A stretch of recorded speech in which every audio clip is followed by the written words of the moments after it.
been hearing people talk from time to time about the smartest wrestlers inside and outside the ring. And one of the more popular names that comes up is Glenn Jacobs, aka Kane.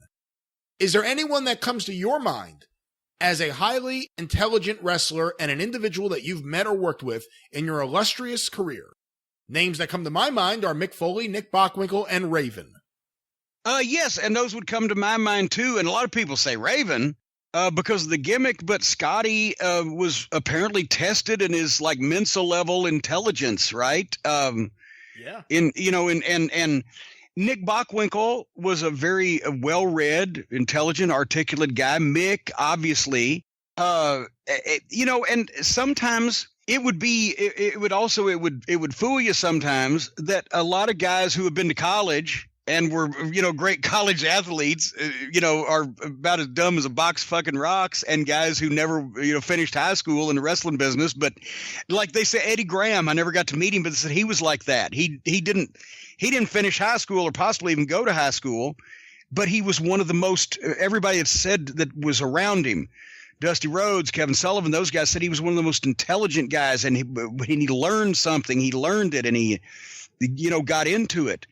A lot of people, Danny Davis, my partner in OVW, not the heel referee in the WWF, is a brilliant guy that people wouldn't think that or notice that.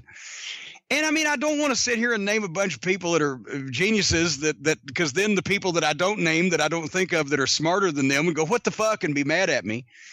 But book learning is not the only source of intelligence. And a lot of times in the wrestling business, you can't tell. Necro Butcher told me his story one time. He was a goddamn child prodigy as a student and had a very high IQ and just marched to the beat of a different drummer. But you would never have thought that in a million years.